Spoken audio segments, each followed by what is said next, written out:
Welcome to the Rich Feet Podcast with Dr. Tanisha Richmond. This podcast is sponsored by the Richmond Foot and Ankle Clinic, where they specialize in happy feet. Each episode highlights the best of Dr. Richmond's radio show, providing bite-sized clips of advice. Let's jump right into the show.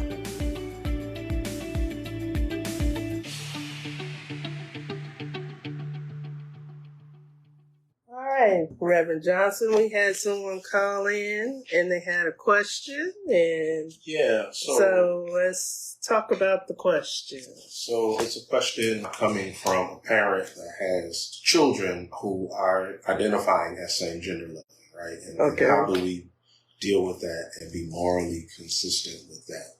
So my first comment on everything, particularly issues like this, is we always start from a place of love. Okay. If I'm going to err, I'm going to always err on the side of love and compassion and acceptance for who you are as a person. Okay. Right? That's the first issue. And I think that is important, because sometimes in the heated debates between the left and the right around these issues, we forget that at the core there are people involved here. People with strongly held beliefs and thoughts and ideas and feelings, but people nonetheless. Secondly, there is a New Testament scholar. I would recommend, again, I'm going to go back to Dr. Kelly Brown Douglas. She wrote a couple of really good books on this subject, and I would recommend you read those books.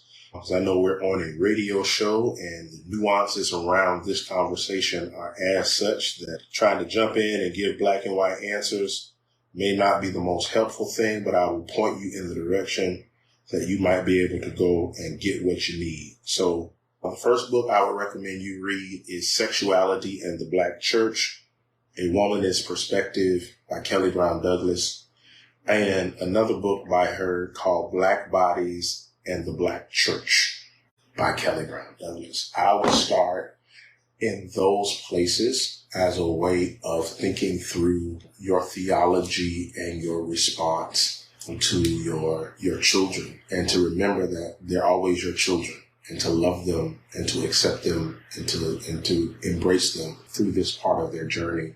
As it relates to some of the marital things that are happening as a consequence of this, Jesus and a therapist.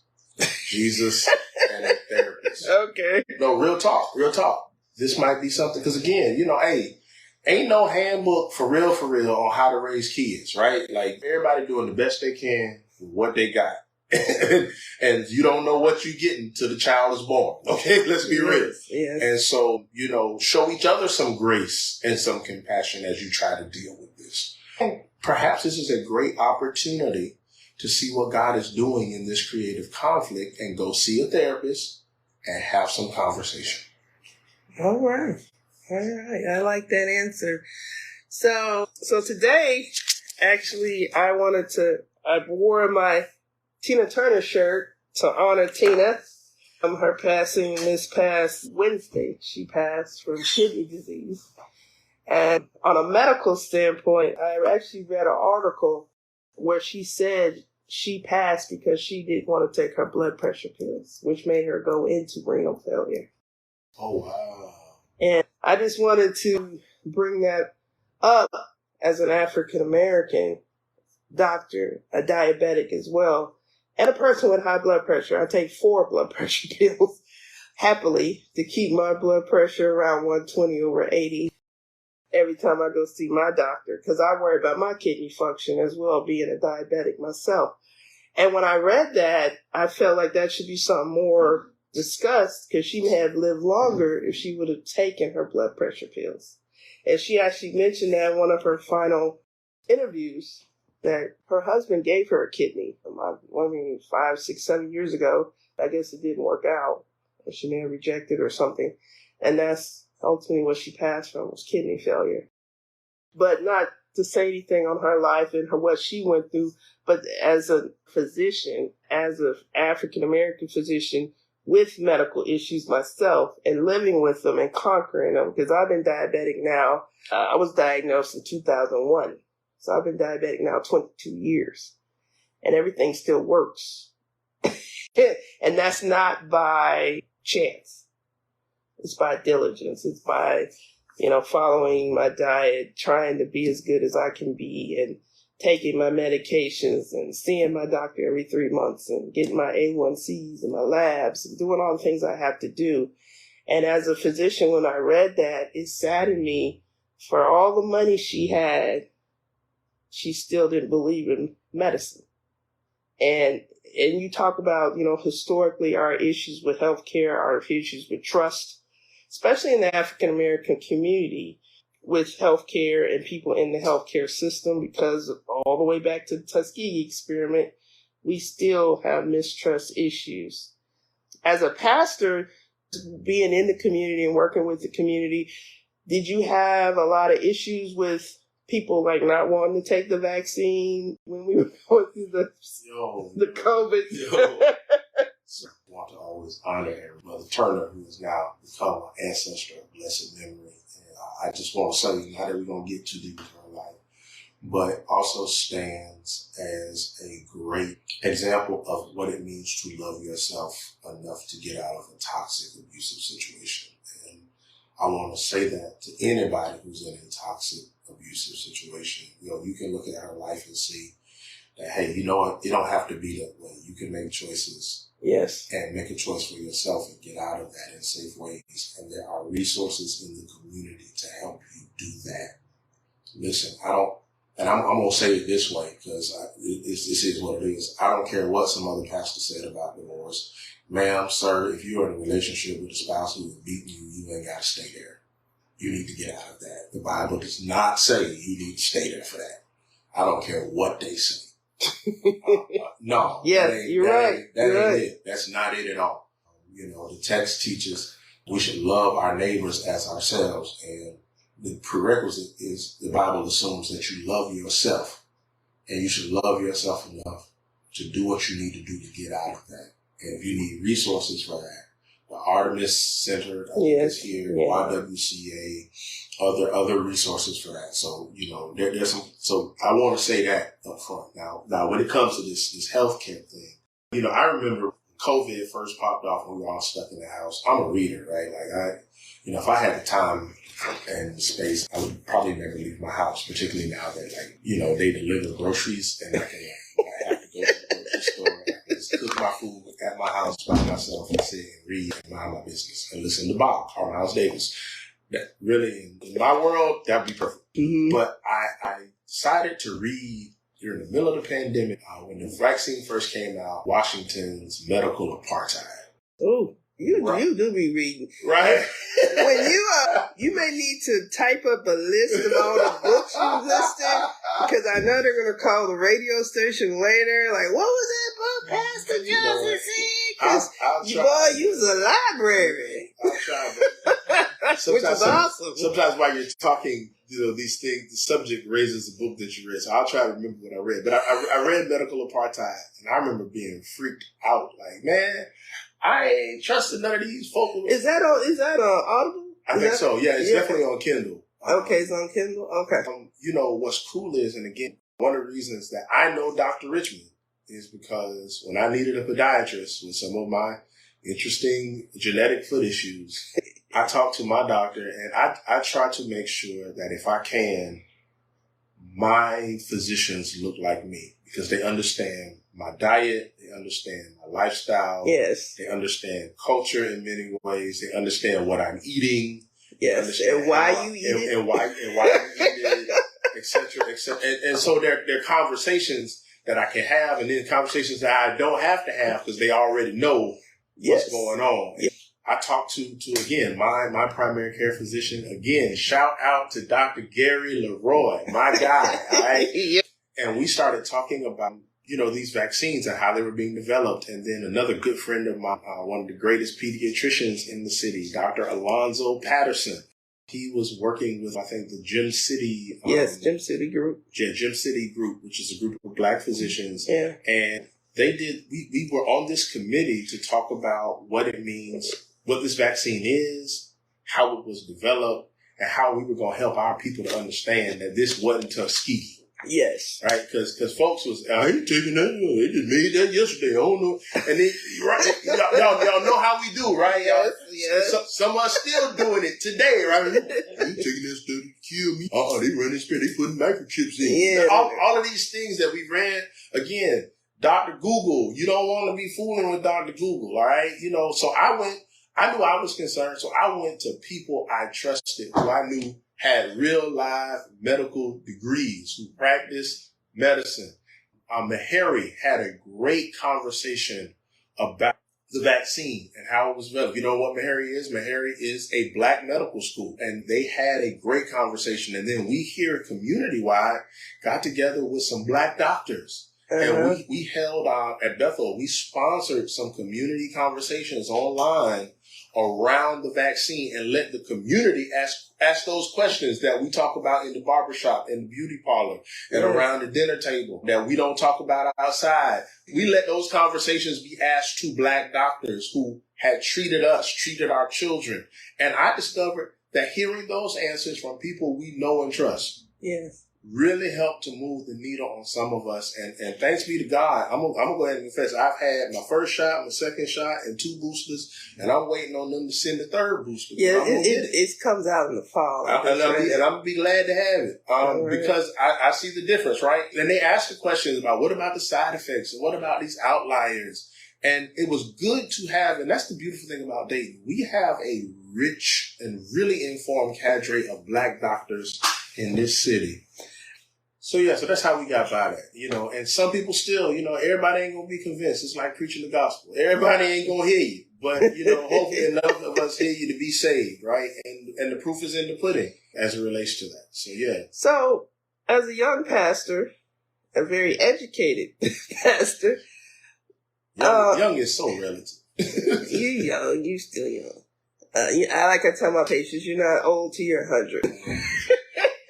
So you can be on what's that old thing they used to do on the Today Show? When you hit 100. But, as a pastor, how do you keep religion current? Or what? So, the newest generations will actually go to church. Because a lot of people now are atheists. They're just totally anti-religion, anti-church, anti-a lot of things. Yeah. That's a whole different radio program. I read a lot, and I read the newspaper. People laugh at me. My friends know most mornings I read maybe about 4 different newspapers. Some of them are from other countries, because I like to see what other folks are saying. Sometimes stuff we get over here in the news, you read it in another country's periodical, you'll discover you might learn some things that they didn't tell us over here. And so, I try to stay current on what's going on in the world. I don't cloister myself in my church office. I believe that we need to follow the Jesus model. Jesus didn't come and just live in the temple, right? Jesus was out hanging with people, doing regular people stuff. Jesus went to house parties. They were having a wedding one day and ran out of wine. And Jesus, let me be the bartender right quick and turn water into wine. And that's how it went down? Yeah, that's what authorized Reverend Johnson translation.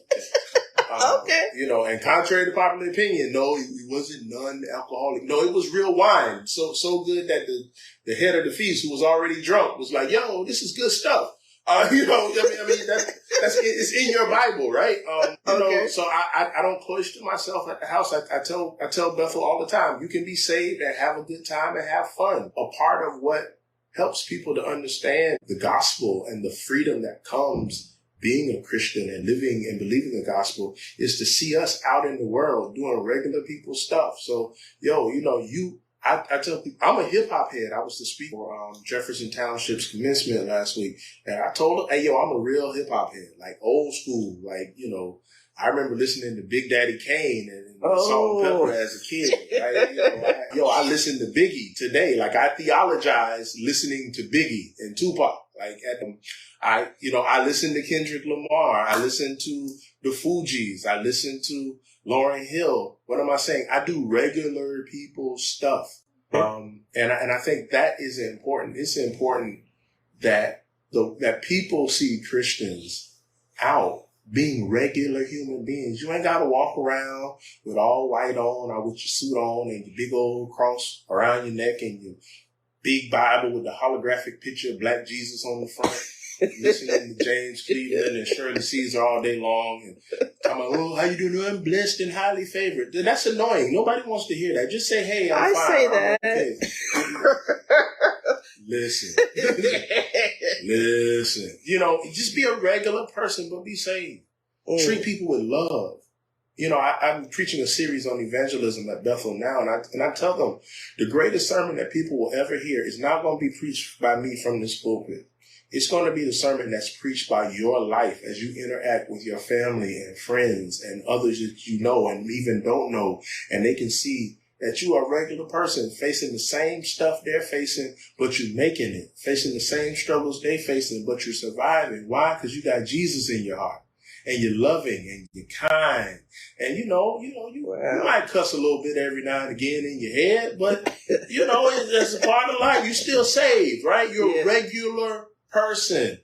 You just got Jesus. And that's important. So on that note, what's the address of your church and church schedule? Oh, okay. All that good stuff. So we're at 401 South Paul Lawrence Dunbar. Worship starts at Bethel at 10:45.